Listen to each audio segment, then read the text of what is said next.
Good morning, my sweet scholars. How are you today? I am so excited because I get to read you part 2 of Beauty and the Beast. Remember, I promised you that we'd finish that story, but last week on Thursday, we read the first half of Beauty and the Beast, but the story was so long that we had to cut it in half. All right, and then we skipped it on Friday, but I said next week we'll finish Beauty and the Beast. So here we are. You're going to listen to Miss Berger read Beauty and the Beast part 2. So we're going to finish up our story. All right. So go ahead in your brain, think back to last week on Thursday when we read Beauty and the Beast, the first half of it. Think about what we learned. Think about those tricky words. Think about those predictions you made. Now come up with another prediction of what you think is going to happen in this second half of the story. Okay, so let's get started with our story. I'm so excited to read it to you. Go ahead and sit back and relax. Oh my goodness, of course that would happen, right? There we go. Okay, you can see that. Let me get this readjusted a little bit. Alrighty, there we go. Okie dokie. Beauty and the Beast, part 2. A few days later, the merchant told his daughters that what had happened to him in the rose garden at the Beast's castle. He told them how he had plucked the rose and been confronted by the Beast. He explained that he had promised to return to the Beast and accept his punishment. "Do you have to go?" pleaded the girls.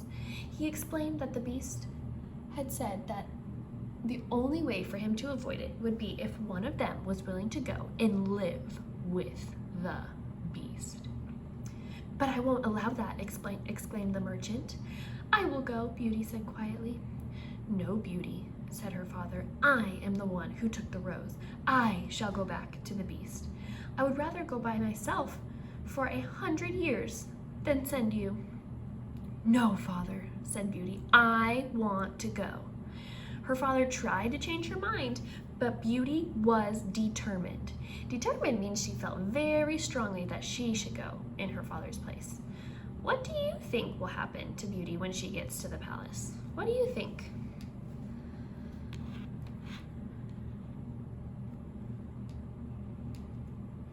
A few days later, Beauty and her father returned to the castle. When she first saw the Beast, Beauty could not help but shuddering, but she tried to conceal her fear. "Good evening, old man," said the Beast. "Is this your youngest daughter?" "Yes," said the merchant. "This is Beauty." Beauty curtsied before the Beast. "Good evening, Beauty," said the Beast. "Are you here to take your father's place and live here with me in the castle?" "Yes, I am," said Beauty. The following day, the Beast gave Beauty's father a trunk filled with golden coins and sent him on his way. As Beauty watched her father ride away, she held back tears. Oh.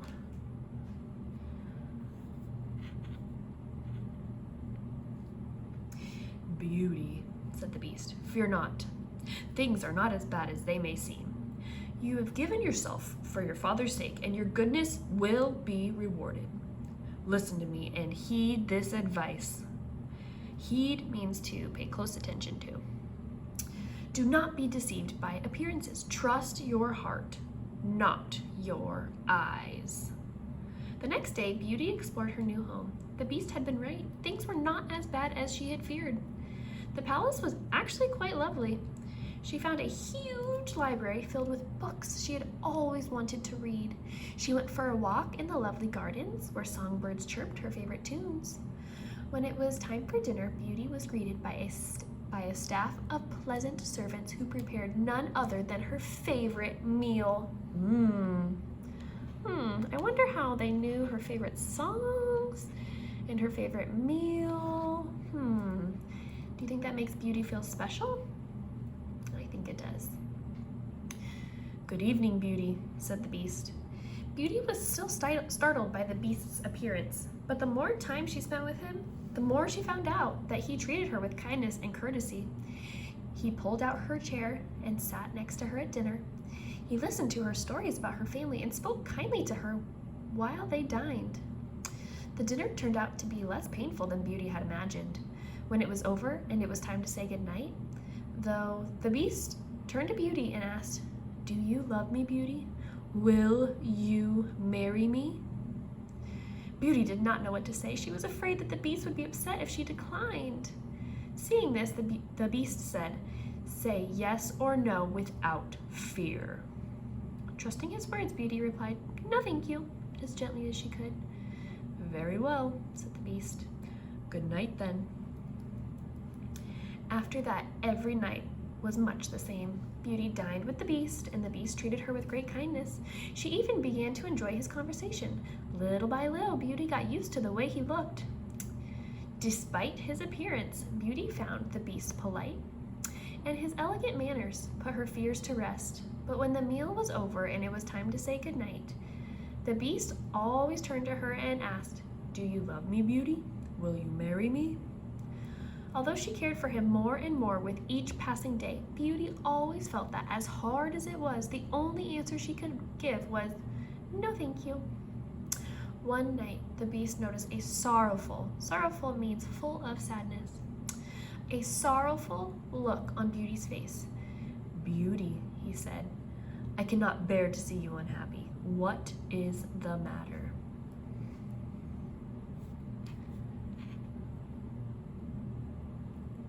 "Oh," she said, wiping away a tear, "I am just sad because I miss my family." She paused, "Especially my father. He is getting older, and if his health is failing, I worry that he may need me. If only I could see him just to make sure that he is well."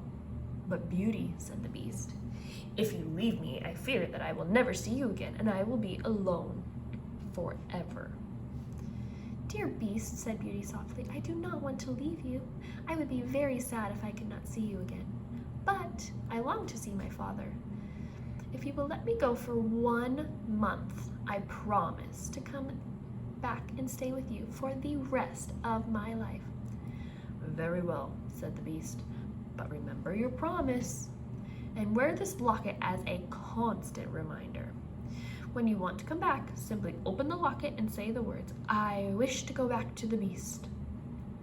When Beauty awoke the next morning, she was in her father's house, not the old country cottage, but a fine new house in the city that he had bought with the riches the beast had given him. Her father hugged her and wept for joy when he saw her.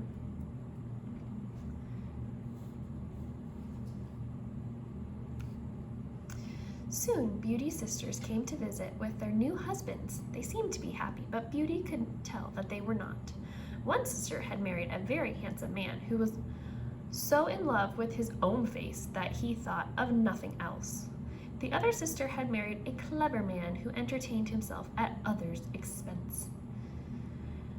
Day after day, Beauty enjoyed being with her father and doing whatever she could to help him. When the time came for her to return to the beast, she found that she could not bring herself to say goodbye to her father. Every day, she told herself, "Today I will go back," but every night she put it off again. Then one night, she dreamed that she was wandering in the garden around the beast's castle when suddenly she heard a painful groan. She followed the sounds and discovered the beast lying on the ground, and it seemed he was hurting. Oh no, poor beast. Beauty awoke with a start. "Oh, how could I do this to my poor beast?" she cried. "It does not matter that he is not handsome. Why have I been refusing to marry him? I would be happier with him than with someone like my sisters have married. The beast is honest and good, and that matters more than anything else." She opened the locket hanging around her neck and said firmly, "I wish to go back to the beast." In an instant, she found herself at the palace. But where was the beast? Beauty ran through the rooms of the castle, calling for the beast. There was no answer. Then she remembered her dream. She ran to the garden, and there she found the beast stretched out on the ground. Oh no. "I hope he's okay," Beauty cried. "Oh no, he is." She couldn't bring herself to finish the sentence. "It is all my fault." She fell to the ground and took him in her arms. Beast lay still as Beauty's tears fell upon his face. Then he slowly opened his eyes. "Oh, Beast," Beauty sobbed, "how you frightened me. Thank goodness you are still alive. I never knew how much I loved you until now, when I feared it was too late. In a faint voice, Beast said, "Beauty, I was dying because I thought you had forgotten your promise. But you have come back. Can you really love such a dreadful creature as I am?" "Yes," said Beauty, "I do love you." Then once again the Beast asked, "Beauty, will you marry me?" "Yes," she answered. "Yes, Beast, I will marry you." Before she finished speaking, a flash of light beamed around her. Beauty gasped and covered her eyes to shield them from the bright, bright light. When she opened her eyes again, she no longer saw the Beast, but there, lying at her feet, was a very handsome prince. Aww. "What has happened to my Beast?" she asked the stranger, noticing that there was something familiar about his eyes. "I was the Beast," said the prince. "A fairy put a spell on me and changed me into a beast until someone would agree to marry me. You are the only one who has been good enough to see past my appearance and into my heart."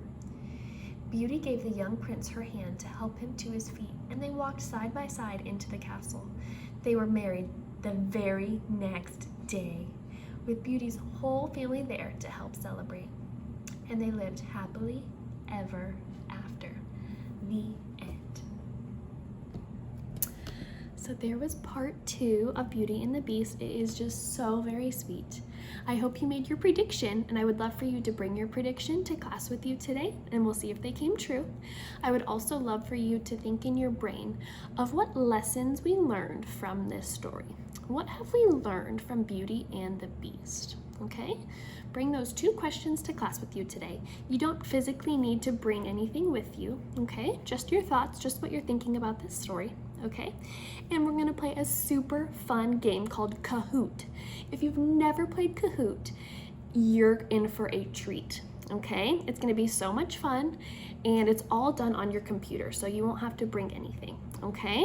And if you do know what Kahoot is, I'm so excited to do this with you for another time, okay? So I will see you in class. I cannot wait, and I really hope you enjoyed Beauty and the Beast. Bye, friends.